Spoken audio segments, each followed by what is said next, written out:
He claims to live modestly as a retiree with a small apartment and a few aging cars.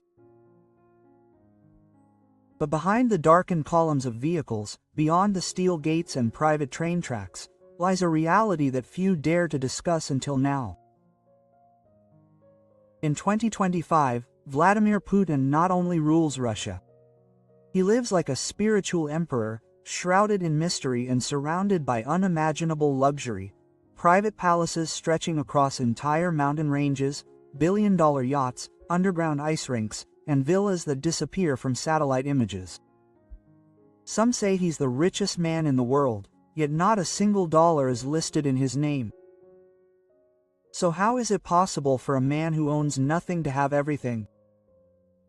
Let's take a look at the world he never wanted you to see. Officially, Vladimir Putin, as president of the Russian Federation, earns approximately 283,000 rubles, equivalent to 187 euros per year. His declared possessions include a 77-square-meter apartment, 3 old Soviet-era cars, and approximately 200,000 euros in his bank account. However, unofficial figures reach unimaginable sums. Estimates vary widely. However, experts such as hedge fund manager Bill Broder, one of Putin's harshest critics, believe the Russian president may secretly control up to $200 billion, which would put him ahead of Elon Musk and Jeff Bezos. Political scientist Stanislav Belkovsky presented a more conservative estimate in 2016, approximately 36 billion euros. Putin is not on any official Forbes billionaires list. This is not because he is poor, but because Forbes explicitly excludes state leaders who acquire their wealth through political power. Putin's alleged wealth is buried in secret accounts, webs of front companies, and ownership structures so opaque that even intelligence agencies struggle to unravel them. One of the most potent and controversial symbols of Vladimir Putin's alleged hidden wealth is the palace complex in Gelendzhik on Russia's Black Sea coast, known internationally as the Putin Palace. The name may sound like a tabloid image, but for many Russians it now represents a center of unbridled power and hidden wealth. The complex first attracted international attention in 2021 when opposition leader Alexei Navalny published an explosive investigation that revealed not only the palace's size but also the complex web of front companies and state-linked oligarchs used to finance it. A composite of leaked documents, drone footage, and informant testimonies revealed a 68-hectare estate, nearly 40 times larger than the entire Principality of Monaco. Navalny's team estimated the complex's cost at over 1.1 billion euros, a sum they believe was diverted by illicit financial flows in the Russian oil and gas sector. But what truly shocked viewers worldwide wasn't just its size, but its ruthless splendor. Hidden behind high-security fences and restricted airspace, the palace resembled a fortress disguised as a royal residence. The interior was said to feature Italian frescoes, private theaters with costume drawing rooms, and even a gilded rose dance hall, as suggested by 3D renderings of the construction plans. It includes a casino, a modern wine cellar, and a mosaic spahamum. Perhaps the most controversial detail. A single 700 euros gold-plated toilet brush was placed in one of the many marble-lined bathrooms. Critics and investigative journalists quickly began to discuss Putin's Versailles not only for its opulence but also for its symbolic significance. A modern autocrat shrouded in secrecy, luxury, and religious staging. The estate is said to have a private church, adorned with Orthodox icons, including Christ, the Virgin Mary, and Prince Vladimir, Putin's patron saint and the canonized ruler of the ancient Kievan kingdom. Below the palace, a private underground ice rink adds a surreal touch, allegedly built for secret winter gatherings of elite guests. In 2024, Navalny's Anti-Corruption Foundation increased pressure by releasing never-before-seen videos of the completed building. New footage confirmed that the earlier 3D visualizations were by no means exaggerated. Hidden cameras captured everything from intricately carved furniture still in plastic packaging to jacuzzis equipped with American control panels, a bitter irony in the face of the state's anti-Western rhetoric. The palace was, many concluded, not just a home but also a manifesto. A monument to power, built out of fear and financed by decades of quiet enrichment. However, the Gelendzhik complex is only the most visible piece of a much larger puzzle. Putin reportedly uses at least 20 high-security residences across Russia, but none officially bears his name. One of the most closely monitored properties is the Novo-Ogaryovo estate west of Moscow. This is where Putin is said to have conducted most of his state affairs in a gated complex surrounded by dense forests. Over the years, satellite images have revealed significant expansions, additional wings, new buildings, and even a private train station with direct access for the president and his closest aides. The grounds include not only swimming pools and a steam room but also a newly built hospital offering top-tier medical care. This is an indication of the aging president's growing concern about his health and longevity. Gaining ever further north between Moscow and St. Petersburg lies the forest retreat of Valdai. This secluded spot, deep within a national park, has become the subject of countless speculations. Journalistic research suggests that Putin spends time here with his alleged longtime partner, former Olympian Elena Kabava, and their alleged children. The complex, secured by an FSB perimeter and several checkpoints, includes a private villa modeled after a Baroque winter palace, surrounded by a Chinese pavilion, spa areas, and even a separate Orthodox chapel. Journalists from Project and OCCRP linked the estate to Putin through corporate structures in Cyprus, despite the Kremlin's repeated denial of any personal ownership. In 2024, another chapter in Putin's real estate world caused a sensation when it was revealed that the Rutse Bakharov estate, his beloved seaside retreat in Soya, had been quietly demolished. Satellite images showed a crater where the villa once stood. The reason, security sources claim, is fear. Ukrainian drone attacks in the region have increased, and the president has reportedly refused to visit the property out of fear for his safety. It was a rare admission of weakness from a man who has always carefully cultivated an image of invulnerability. Although the Kremlin insists that Putin owns only a single apartment and a few old cars, the true extent of his alleged empire is becoming increasingly difficult to deny. His wealth is becoming even more impenetrable, having been composed for decades of personal loyalties, silent fronts, and out-of-the-way trusts.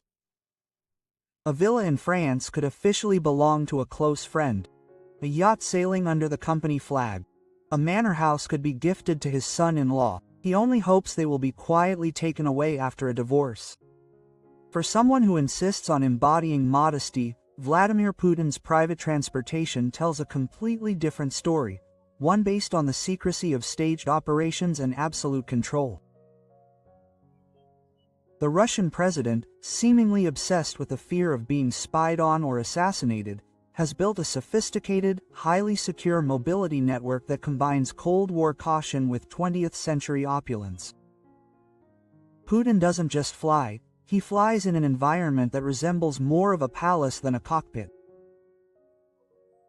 His most prized aircraft is a specially modified Ilyasin IL-69, said to be equipped with a $75,000 gold toilet and a cabin designed by luxury jewelers. The walls are covered in embossed leather trim, the ceilings are hand-painted, and security systems are integrated throughout, capable of warding off electronic surveillance and disrupting incoming threats. It's not just a jet, it's a flying command center, a mobile fortress, and a status symbol all rolled into one. It's just one of a supposed fleet, with over 40 planes and 15 helicopters at his disposal.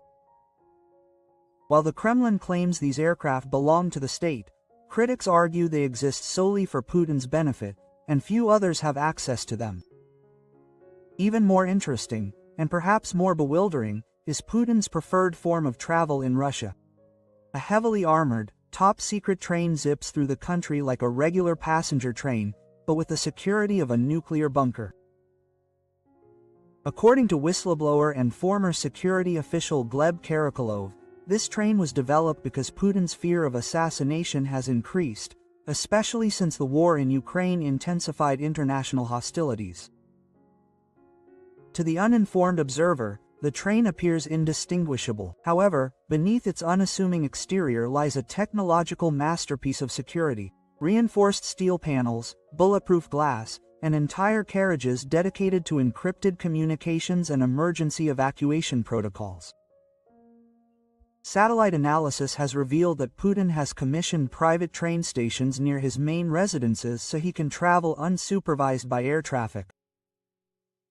No scheduled flights, no radar signals, just the president disappearing into the forests of Russia by train. On the ground, Putin's convoy of vehicles reflects the same blend of spectacle and secrecy. His favorite state vehicle is the Russian Urus Senat limousine, a heavy, bulletproof monstrosity meant to rival the American Beast, the U.S. president's vehicle. However, even with the national emblem, Putin doesn't forego foreign elegance. For important foreign summits, he orders his personal limousine flown by cargo plane several days in advance. This isn't just a show of power, it's a message. Russia operates on Putin's terms. In one once notorious scene during a visit to Paris in 2005, Putin's imported stretch limousine outshone every vehicle in the French presidential fleet. While other leaders used local vehicles, Putin's armored arrival became a hot topic, primarily because the car was specially transported from Moscow at enormous expense, purely for effect. And then there are perhaps few symbols of wealth more in the spotlight than yachts, and Putin's alleged fleet is no exception. The most spectacular of these is the Shekhazad, a gigantic 140-meter megayacht worth over $700 million. Although the Kremlin denies ownership, several investigations, including one by Alexei Navalny's team, have attributed the vessel to individuals within Putin's inner circle. One crew member named her in a statement. Until 2022, the vessel was moored in Europe before sanctions prevented its further operation. The Scheherazade is outfitted like something out of a villain's imagination from a movie about a beetle. It features a helipad, an onboard spa, mosaic-tiled pools, bulletproof windows, and an anti-drone defense system. Naval analysts suspect the ship contains secure conference rooms, encrypted communications equipment, and escape routes in case his most important guest ever has to vanish without a trace. However, Putin's access to such luxuries doesn't end with air, land, and sea. It's woven into his every move. Even his travel routes are obscured, often using disinformation convoys or hidden columns to mislead potential attackers or observers. And while most state leaders disclose details of their travels for reasons of transparency, Putin's movements remain state secrets, planned like military operations. Former oligarch Sergei Pugachev, once known as Putin's banker, aptly put it, "Putin owns everything in Russia." This was no exaggeration, but a reflection of the blurred lines between state and personal power. In a regime where the leader's comfort resembles that of royal courts, and even his train is shrouded in secrecy, wealth has less to do with what one possesses and more with what one can command without question. Gold toilets and armored vehicles are not just extravagances, they are the expression of a man who, for decades, has combined power, paranoia, and ostentation into a single form of governance. Putin rarely speaks of his family. In 2014, he divorced Lyudmila Putina and never confirmed his alleged long-term relationship with Olympic gymnast Alina Kabava, with whom he reportedly has several children.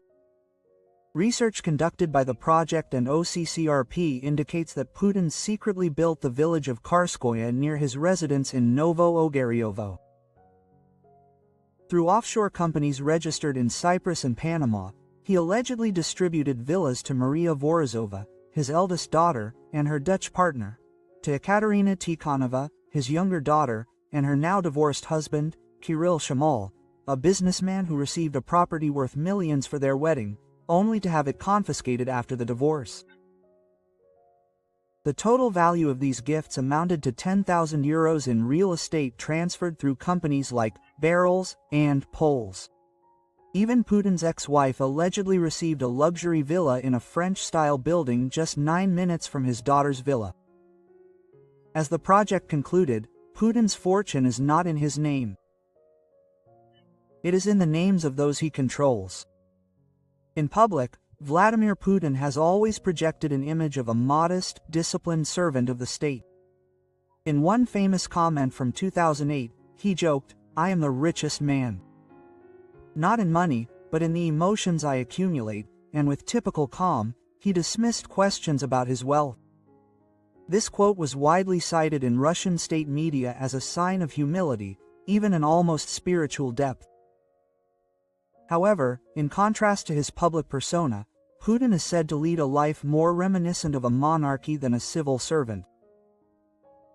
One of the most visible symbols of this contradiction is his renowned watch collection, estimated to be worth over $700,000. Among the watches is a rare Patek Philippe perpetual calendar, a watch that could finance the life of the average Russian for decades. It has been spotted on his wrist during several official appearances and has sparked debate about the discrepancy between the president's income and his visible accessories. At the same time, Putin is very conscious of how he presents himself in public. Although his suits are tailor-made in Italy, he rarely shows this side.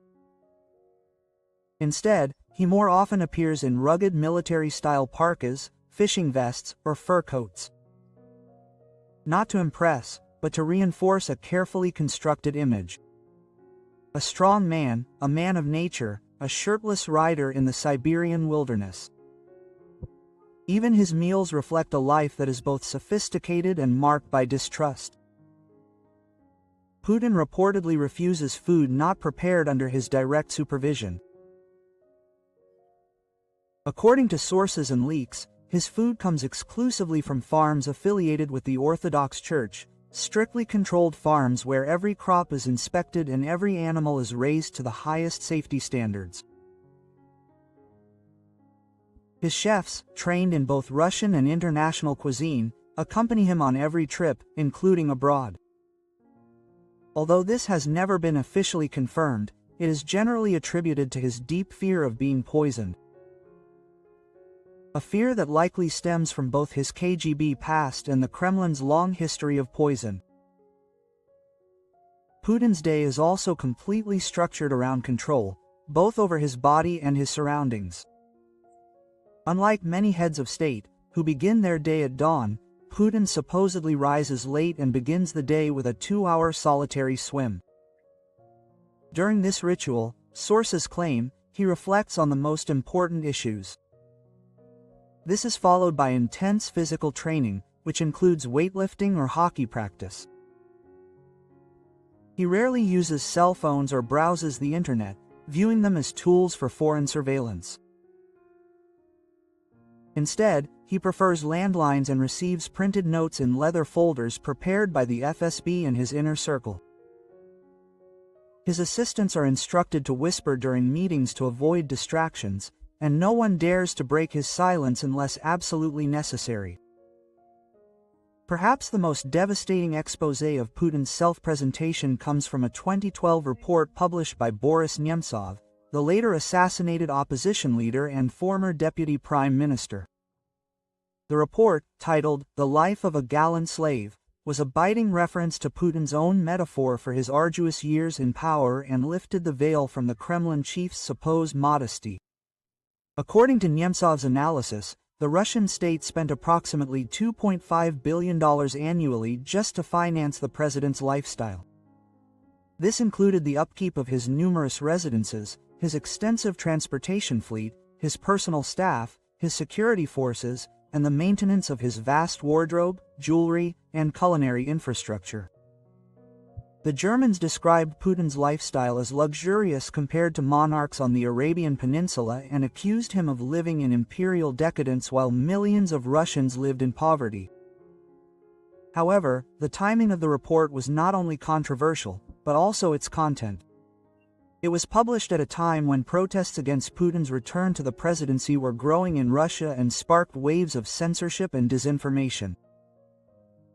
Just a few years later, a German was assassinated near the Kremlin, and many of the report's claims, ridiculed as exaggerations at the time, have now been confirmed by satellite imagery, hacked financial records, and the testimony of defectors.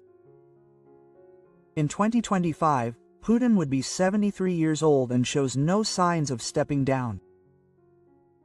After amending the constitution to potentially rule until 2036, he is now investing in something even more surreal: the science of longevity. In a conversation that was accidentally recorded on a hot mic, Putin speculated with Jinping about organ transplants and the possibility of extending life to 150. His daughter, Maria, a biotechnology specialist, regularly speaks on forums related to anti-aging, gene therapy, and biohack. He was even spotted viewing rejuvenating strawberries genetically modified to offer higher antioxidant levels, proudly displayed during a visit to his research institute in Krasnodar. Whether it's to outlast his rivals or defeat time itself, one thing is certain: Putin has no intention of quietly disappearing from history. He's not only preserving his power, but also preserving himself. Vladimir Putin's life in 2025 is a study in contradictions. A man who professes modesty surrounds himself with luxury. A leader who distrusts the West yet relishes Western opulence. A president with a modest salary who may yet be the richest man in the world.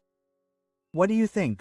Is Putin's wealth the result of corruption, strategy, or something even more hidden? Will a man with so much power ever truly be held accountable? Share your thoughts in the comments. And if this in-depth article provided you with new insights, be sure to like, share, and subscribe for more stories that uncover the layers of global power. Yeah,